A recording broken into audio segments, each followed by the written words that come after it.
You're now listening to the Adiel Gorel Show. Each episode, I'll bring you the latest news from my discussions with top health and wellness experts so that you can bring yourself into better health. Today, on the Adiel Gorel Show. This is really more of a self-help, self-understanding, an ability to understand the people that you're relating to at whatever level, and most importantly, to understand the likely dynamics between you, how to build on the highs of that dynamic, and what to do with the lows of that dynamic.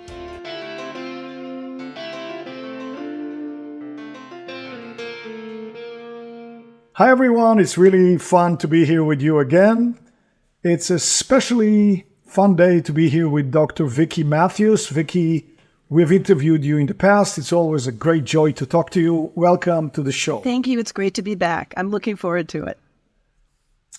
All right. So I assume that there's something new. In fact, I don't just assume it. I know that there's. How about we start from the end and you tell us a little bit what is new? Okay. What is new is that after writing my book, How to Get Along with the 5 Elements of Relationship, How to Get Along with Anyone, Anytime, Any Place, I had so many people reach out and say, okay, yeah, I got the book, but how do I apply it to me? How do I apply it to my son? I started a coaching business, and it's really taking off, and I'm really excited about it. It makes perfect sense, because even when I interviewed you before, I was thinking, wow, I want to apply this to my relationships. I want to do this. But then I said, oh, come on. How am I going to identify what I am and what they are? And, so a coaching business sounds like exactly the ticket. Yes. So it's been really fun. It's been really fun. And the cool thing is we can dive in wherever people are. They may or may not know much about my model. They definitely know themselves. I have a quiz that can help them decide what elemental personality they are and the people they're relating to. So it's a pretty cool way to take a deep dive into what's working and what isn't and why. And then, once you know why, you know how to fix it. Yeah, no, I mean, I'm definitely a subscriber to having somebody help me with something, Yes. When I'm one of those people, even though I come from a tech background, when someone says, oh no, here is a scanner and here is how to do the driver, just do it. No, I'd rather not. I'd rather you coach me through it or you do it yourself. Well, and also relationships, especially if they're not going well, can be very fraught. And it's almost, sometimes I'm a little bit like a referee. Just, okay, now we've heard you, let's talk about you. But since starting it this way, there's a model they can look at. They can identify themselves. They can identify whoever they're having problems with. And even better, there are predictable ways those two are going to interact. And if they know to avoid the pitfalls, relationships get much smoother very, very quickly. Let me hit you from another angle on that. So we'll get into it a little bit more. Sure. You talk about the 5 elements and how you may be a certain element, and your husband may be a different one, and then you learn how to coexist, which, knowing that, gives you much more smoothness in your coexistence. And that was another thing about the coaching. Offering the coaching takes the abstract concepts that are in a book or whatever, and it immediately makes them personal. It involves discussing with them what's going on and how and why and helping them understand.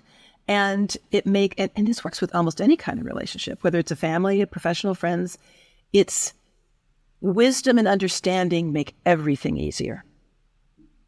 Yes. So let me ask you this, though. If we take the model, excuse me, get a little water. I have mine right by me. If we take the 5 elements, right? The underlying assumption is that the people that are using the model are, and I'm using it very loosely, normal. Because we could have people that are psychopaths. We could have people that are suffering from severe trauma, from personality disorders, where that's going to really skew Right. the behavior, isn't it? It will. Yes. And I think one of the things that I emphasize both in my book and in my coaching, this is helping you understand yourself, helping you understand the people that you're relating to, understanding that there will be predictable dynamics. And if the person isn't grounded enough to make that level of understanding, then they probably need more than I can offer, like maybe more psychiatric help or things like that. So that's a good point. Of course. I mean, we can take it to the extreme. Some of the tech way of thinking about problems is to take them to the extreme, and then it becomes obvious. So if you have someone who is absolutely in a state of utter shock and needs to be medicated and is in the corner in a fetal position and they can barely function, and that's probably not the time to talk about the 5 elements. No, that would not. This is really more of a self-help, self-understanding, an ability to understand the people that you're relating to at whatever level, and most importantly, to understand the likely dynamics between you, how to build on the highs of that dynamic, and what to do with the lows of that dynamic. No, it makes perfect sense. You can hear it even in a superficial way in daily life. Some people who are a little more inclined to say those things will say, oh, you're such a Gemini, Yes. or, stuff like that. Yeah. Well, and so this is... It also helps Go with ahead. parenting. If you know the child, the personality style, or what I call the elemental personality of your child, you'll instantly know what they'll be good at, what they won't, what they'll like, what they won't like. And I've got tons of examples. I may even have shared this one about the football star father and his son, that really help parenting become much easier. It's not a guessing game anymore. So, healthy relationship in your view, can you talk about that? Yes. I think there are 3 aspects that to help define a healthy relationship. The first is that both people feel seen, heard, and respected. The second would be where they're able to understand their own needs and their priorities. And then they need to understand the needs and priorities of their partner.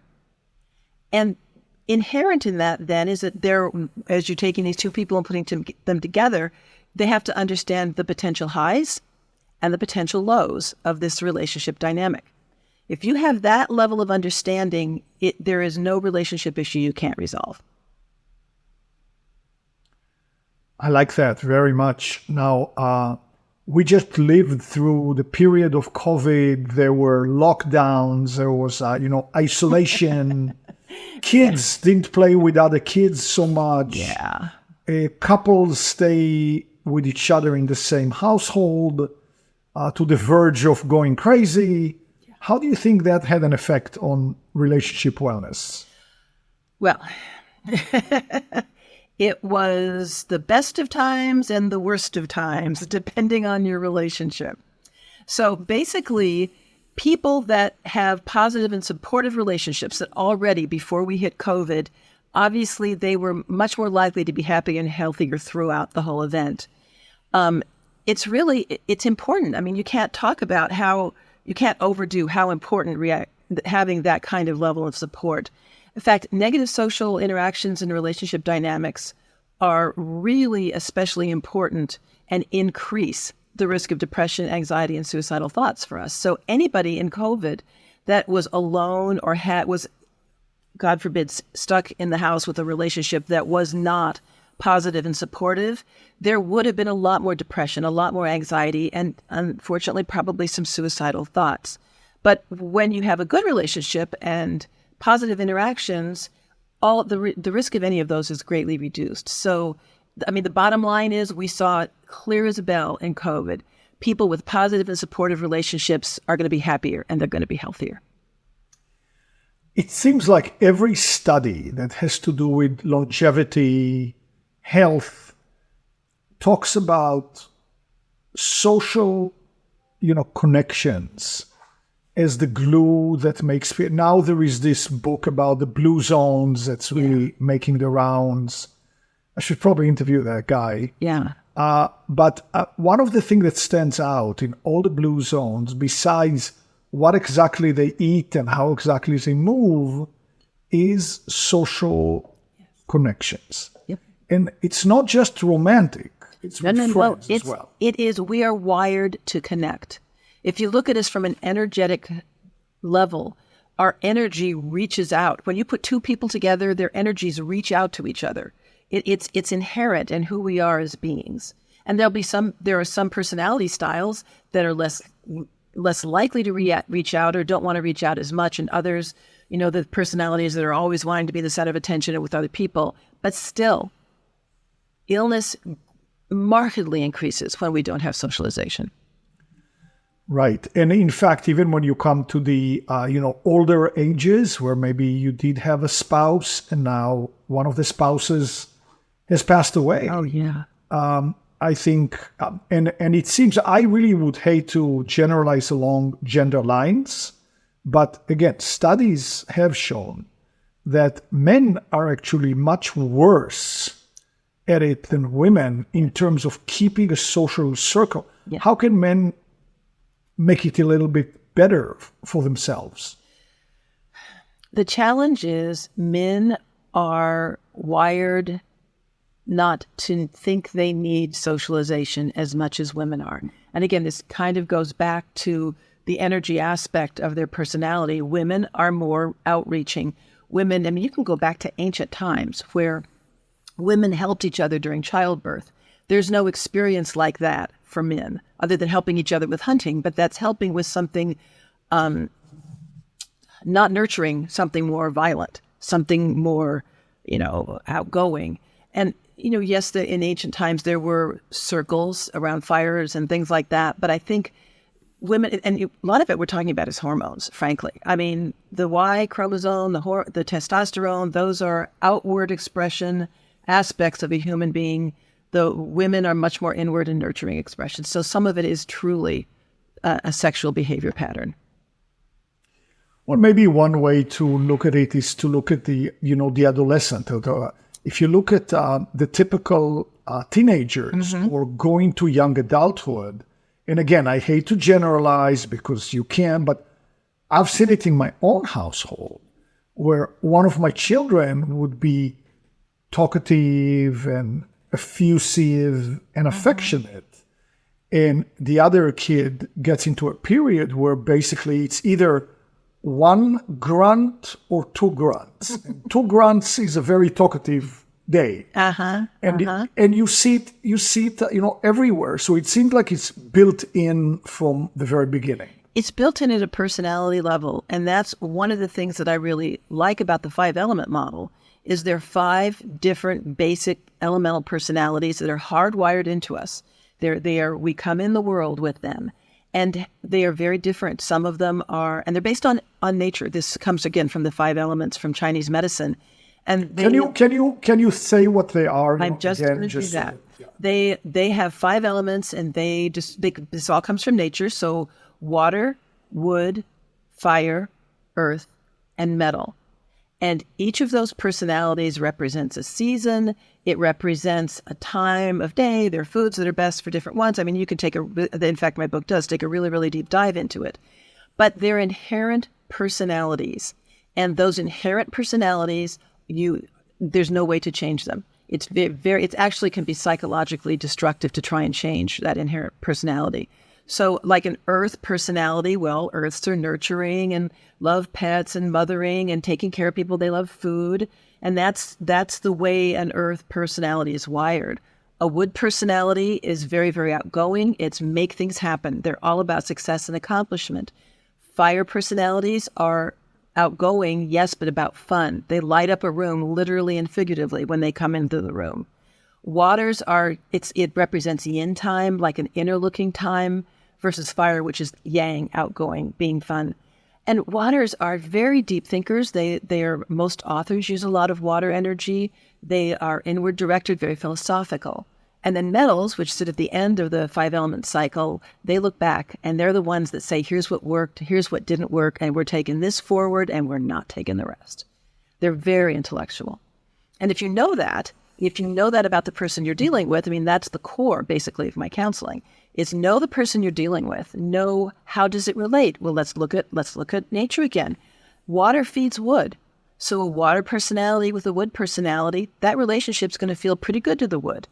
But water puts out fire. So how do you think the fire is going to feel in a water-fire relationship? Probably not so good, but there are ways to make it work.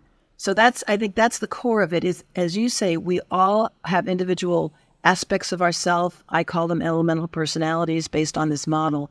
But if you understand that, you understand the personalities of the people you're relating to and the inherent dynamic, you can make anything work. At least I think you can. And that's what I see every day in my coaching. You said something that kind of caught my attention. You said writers use a lot of mental, energy. Okay. That to me is an indication that even though, let's say that I'm a wood, but I can use mental energy, I can use water energy, right? As I need them. Is that true? You have them. You have them all. It's almost like you're looking through a window to the outside world. And there are 5 colors or 5 elements, whatever, stacked up on that pane of glass. The one closest to you will color how you see all the others, but you got all the others there. So our primary elemental personality definitely colors how we look at the world. But if I want to, no one would ever confuse me for a fire personality. I am not giggly, I'm not outgoing. But when I do interviews or when I'm teaching from the stage, I ramp my fire energy up so that I'm at least entertaining.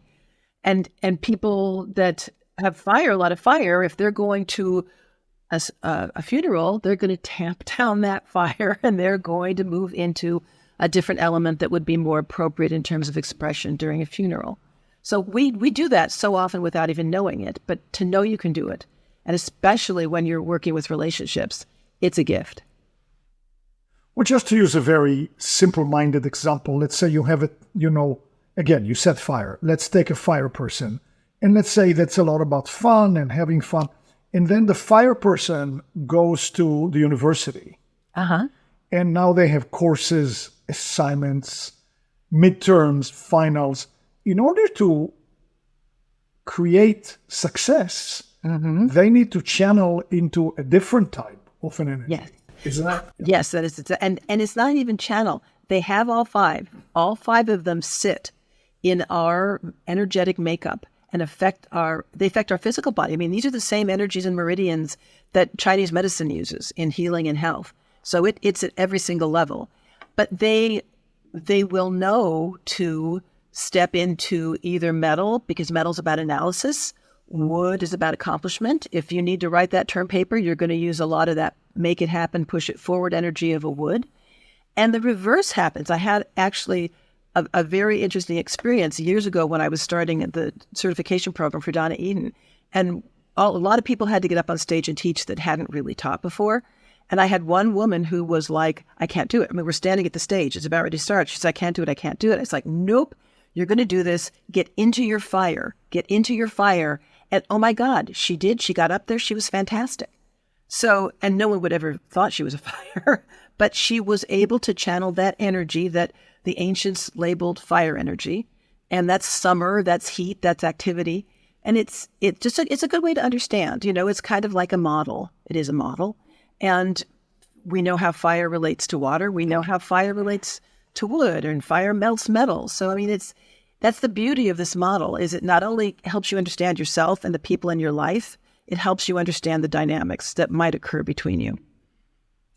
In some systems, they also use, I don't know if they call it an element or not, but the element, the air comes up. I assume here it's part of fire, isn't it? Yes. What uses that is Ayurvedic medicine coming from India and that part of the world, versus the Chinese is coming more from ancient China. There's 2 different models. It's just because I'm a naturopathic physician and I studied Oriental medicine, I was much more familiar with the 5-element model than the models coming out of Ayurvedic medicine. So when you say that you are also a physician, when you treat patients, they have physical Yes.